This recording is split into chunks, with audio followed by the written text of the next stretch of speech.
ابا جان، مجھے قرآن نہیں گاڑی چاہیے تھی۔ ایک نوجوان اپنے کالج سے گریجویٹ ہونے والا تھا۔ پچھلے کچھ مہینوں سے اسے قریب ہی موجود ایک گاڑیوں کے شو روم میں موجود سپورٹس کار بہت پسند تھی۔ چونکہ اس کے ابا جان وہ کار لے کر دے سکتے تھے تو اس نے اپنے ابا جان کو کہہ رکھا تھا کہ اسے گریجویشن کے بعد تحفے میں وہی کار چاہیے۔ جیسے جیسے گریجویشن کی تقریب کا دن قریب آ رہا تھا ویسے ویسے نوجوان کا اپنے تحفے کا انتظار بھی اپنے عروج پر جا رہا تھا۔ بالآخر تقریب کے دن کی صبح اس کے ابا نے اس کو اپنے خاص مطالعے کے کمرے میں بلایا۔ اس کے والد نے اس کو بتایا کہ ایسے ذہین اور محنتی بیٹے کے باپ ہونے پر ان کو کتنا فخر ہے اور یہ بھی کہ وہ اس سے کتنا پیار کرتے ہیں۔ پھر انہوں نے اس کو ایک غلاف میں لپٹا ہوا ڈبہ تحفے میں دیا۔ کچھ مایوسی اور کچھ تجسس کے ساتھ اس نے وہ تحفہ کھولا تو اس میں ایک نہایت خوبصورت چمڑے کے دستے والا قرآن شریف موجود تھا۔ یہ دیکھنا تھا کہ غصے کے مارے اس کی رنگت سرخ پڑ گئی اور وہ اپنے ابا پر چلا اٹھا۔ اپنی اتنی ساری دولت ہونے کے باوجود آپ نے مجھے صرف یہ قرآن تحفے میں دیا۔ اور پھر وہ اس انمول تحفے کو وہیں رکھ کر نکلا اور گھر چھوڑ کر چلا گیا۔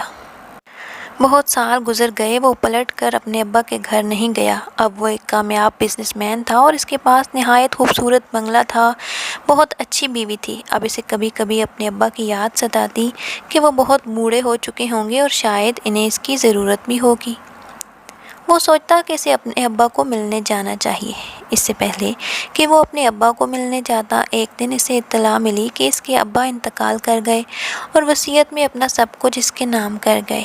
اس افراتفری اور غم کے عالم میں ابا کے گھر جانا پڑ گیا۔ جب وہ ابا کے گھر پہنچا تو اس کا دل غم کی شدت سے بھر گیا اور ایک پچھتاوے کا احساس اس کے سینے میں جاگ اٹھا۔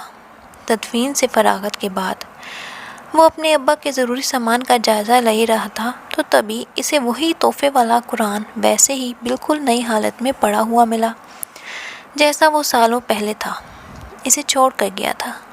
آنکھوں میں آنسو کے ساتھ اس نے قرآن شریف کو کھولا اور اس کے اوراق پلٹنے لگا۔ یوں ہی اوراق پلٹتے ہوئے اس نے ایک صفحے پہ دیکھا کہ اس کے ابا نے ایک آیت پہ نشان لگایا ہوا تھا۔ وہ آیت سورہ رعد کی 28ویں آیت تھی۔ بے شک اللہ کی یاد دلوں کو سکون بخشتی ہے۔ اس نے یہ آیت پڑھی، تبھی قرآن مجید کی پچھلی جانب سے کوئی چیز نیچے گری۔ وہ ایک کار کی چابی تھی، اسی کے پسند کردہ شو روم میں موجود کار کی چابی، رسید کے ساتھ۔ چابی کے ساتھ موجود رسید میں اس کی گریجویشن والی تاریخ بھی لکھی تھی اور ساتھ ہی یہ بھی لکھا تھا کہ مکمل قیمت ادا کر دی گئی ہے۔